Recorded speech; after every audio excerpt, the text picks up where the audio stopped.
Buenas y bienvenidos al primer y único video de teoría de la semana número 4. Lo que vamos a estar trabajando son las funciones trigonométricas.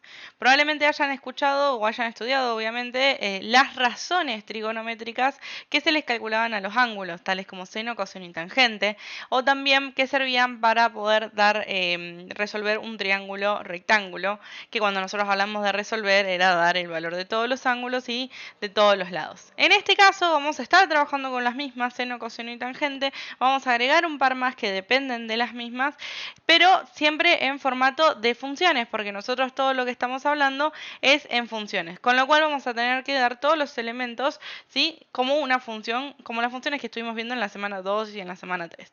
Bien, con la primera que voy a arrancar es con la función seno, ¿sí? La función seno lo que nos dice es que de dominio tenemos todos los reales y de imagen tenemos un tramo, no solamente un tramo de imagen, sino que un tramo bastante pequeño en comparación al resto, ¿sí?, que nos dice que va a estar moviéndose en un margen desde el -1 al 1 de las Y, incluyendo los extremos, por eso de esta manera lo ponemos entre corchetes.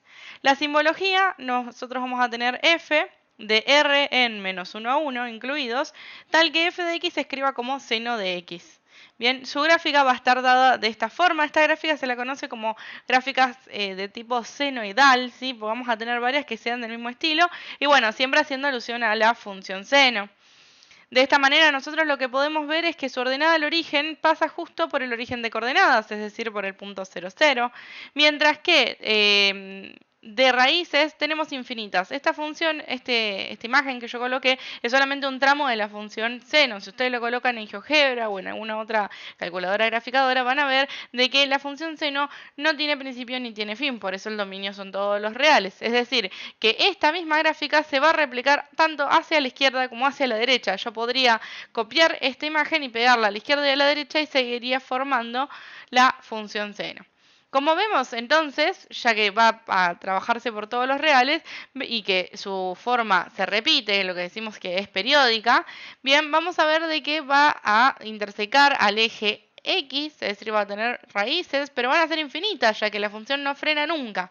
Con lo cual vamos a decir que son infinitas, ¿sí? No es que tiene un tope, pero vamos a hablar del periodo, ¿sí? Del periodo pi. Pi, acá yo lo puse con pi porque justo estoy con la computadora y no tengo manera de escribirlo con la letra, pero es el número pi, es decir, 3,14 aproximadamente, este número irracional, con lo cual si nosotros nos acercamos un poco más acá, podemos ver de que, por ejemplo, la primera raíz la tengo en 0 y la segunda lo tengo apenas pasando el 3, es decir, en este 3,14 aproximadamente. Y si me voy hacia la izquierda me pasa lo mismo, apenas paso un poco el -3, estaría pasando en este valor, sería el número pi, es decir, el -3,14, porque estoy en ese mi eje negativo. Y así sucesivamente, con lo cual lo que yo voy a ver es que de este punto al siguiente, que es pasando el 6 pero un poco más, estaría en el doble, ¿sí? Esto sería un valor de 2pi. Es decir que cada pi distancias, cada pi unidades, yo sé que la función seno va a estar intersecando al eje X. Eso es por lo que nosotros trabajamos con la función seno, ¿sí? Si nos corremos un poco más, vamos a hablar, por supuesto, con la función coseno, que es su prima hermana, ¿sí?, o hermana, mejor dicho. Bien, que como vemos ya lo primero que podemos observar es que la gráfica es muy similar. Bien, los elementos vamos a tener también de dominio los reales y de imagen del -1 al 1, es decir, que estamos trabajando con el mismo espectro. Bien, la simbología entonces es una función f de r en -1 a 1, tal que f de x se escriba como cosen, digamos cos de x. Bien, y la gráfica lo que vemos es esto, tiene este formato senoidal. Bien, ¿y cómo es que no es exactamente igual? Porque nosotros antes habíamos visto que la función seno tenía ordenada el origen en el 0, 0. En cambio, acá la función coseno tiene ordenada el origen en el 0, 1, que es el que tengo anotado acá. Y las raíces, ¿sí?, están corridas. Antes habíamos visto que estaba cerca del 3, ahora vemos que está entre el 1 y el 2. Y en la otra habíamos visto que estaba pasando el 6, ahora veo que está entre el 4 y el 5, ¿sí?, más cerca del 5. Lo que vamos a ver es que en realidad el formato de la función, ¿sí?, a ver si yo lo puedo achicar un poco, el formato de la función, esta gráfica senoidal, es la misma. Lo único que en la función coseno está corrida. Es como que yo lo hubiera desplazado horizontalmente, o hacia la derecha o hacia la izquierda, ¿sí? Es la misma, es como que si yo lo hubiera movido un poquito. Entonces lo que va a hacer es que todas sus raíces se van a mover también. Pero se van a mover en el número en el que caen, pero la distancia entre las raíces va a seguir siendo la misma. Es decir, que entre esta raíz y esta raíz, la distancia que hay en el medio es un periodo pi, es decir, una distancia pi. Bien, teniendo en cuenta esto, que hay infinitas raíces y que aparte sus gráficas son similares, lo que podemos hacer es pensar en qué sucede si yo relaciono las dos funciones. Si yo trabajo con la función tanto seno como coseno, yo voy a obtener la función tangente. ¿Y por qué? Porque nosotros lo que tenemos que hacer cuando hablamos de la función tangente es recordar un poco cómo dábamos las razones trigonométricas antes. Las razones trigonométricas las habíamos definido como tangente es igual a seno sobre coseno. Y si lo estamos pensando en funciones, ¿qué nos quiere decir? Y que la función tangente va a ser una función, digamos, de resultado de una división de funciones. ¿Y quiénes van a ser estas funciones que van a estar dividiéndose? El seno y el coseno. ¿Sí? Entonces, esta función tangente nace como el resultado de aplicar una operación con estas dos funciones, que es particularmente la de la división. Bien, entonces, si nosotros pensamos en los elementos, ¿sí? Los elementos en este caso van a ser las x, ¿sí? Tal que digamos, estos serían las x pertenecientes a los reales, fue lo que me faltó.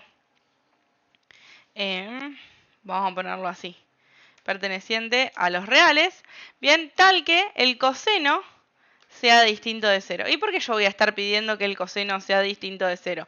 Porque nosotros tenemos que recordar que la función tangente nace de ser seno dividido coseno. Es decir, que el coseno pasa a ser mi nuevo denominador, o sea, el denominador de la función. Con lo cual, ¿qué sucede? No puede valer 0.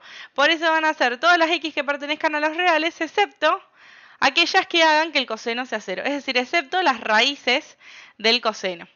Y por último, la imagen, ¿sí? Como vemos en la gráfica, muchas veces para poder determinar la imagen está muy bueno tener las gráficas a mano. Lo que vemos es que la imagen va a ser infinito, ¿sí? Van a ser los reales. Me voy a ir tanto para arriba como para abajo.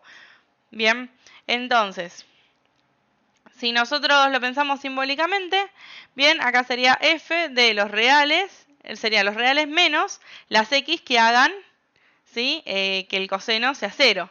En los reales, porque mi imagen son los reales, de manera tal que la función se escriba como tangente de x, ¿sí? Tan puede ser tg de x también la pueden encontrar, o tang de x también lo pueden encontrar. Hay muchas maneras de escribirla, ¿sí? No hay una forma única, así que si nos movemos entre esas conocidas no va a haber ningún problema.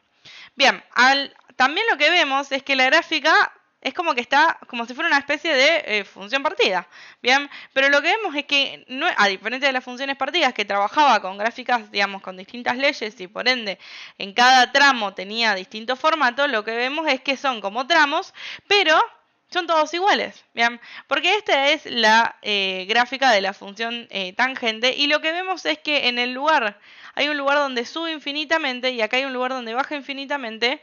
Hay una recta, ¿sí? Que es invisible, ya habíamos hablado de estas rectas invisibles a las cuales la gráfica se acercaba infinitamente pero no la tocaba, que se denominaban asíntotas, que son valores que no puede adoptar la función, ¿sí? Son valores de x que no puede adoptar la función. Y en este caso, ¿quiénes serían estos valores de x que no puede adoptar la función? Todos los valores que hagan que el coseno me dé 0, ¿sí? Entonces hay que jugar con pensar y recordar cuáles son los valores del coseno que nos devuelven 0. Todos esos valores van a ser asíntotas verticales, ¿sí? Porque van a estar en formato vertical, porque están relacionadas con las x, ¿sí? Que hacen que mi tangente, digamos, se va a ir acercando infinitamente porque no tiene problema en ser un poquito más grande, un poquito más pequeña que ese valor, pero jamás, jamás, jamás puede ser ese valor. Por eso se le denomina asíntota vertical. Bien. Las intersecciones vemos que también van a ser infinitas de periodo pi, bien, y la ordenada del origen en este caso se me encuentra en el 0, 0. Con el tema de las raíces, ¿sí? Recordemos que para poder encontrar las raíces de una función, esto es teoría de semana 1, bien, nosotros tenemos que igualar la función a 0, es decir, que yo tendría que pensar, si yo redefino la función como f de x igual a seno de x sobre coseno de x, bien, porque yo sé que tangente es esa relación, yo tendría que igualar esto a 0. Y habíamos hablado que cuando yo tenía una expresión fraccionaria, como sucede en este momento, bien, y yo la igualo a 0, la única manera en la que yo obtenga ese 0 es que el numerador, es decir, mi parte de arriba, sea 0. Con lo cual, en este caso, el coseno no me va a influenciar para poder encontrar las raíces. El coseno me influencia para poder encontrar el dominio, ¿sí? Porque lo tengo en el denominador, esto recién lo hablamos. Pero para poder encontrar las intersecciones, ¿sí? Cuando esta función va a devolver 0, va a depender pura y exclusivamente del seno, ¿sí? Y si yo digo seno de x igual a 0, estoy pensando en las raíces del seno. Con lo cual, las intersecciones, las raíces de esta función van a ser las mismas raíces que la de la función seno, ¿sí? Con una distancia, y si la función es seno tenía una distancia de pi, entonces esta función también va a tener una distancia de pi, porque dependen, las hereda de la función seno. Las hereda porque es una función formada a partir de ella y a partir de la función coseno. Bien, hasta acá con lo que son las más conocidas, es decir, que estábamos hablando con seno, coseno y tangente.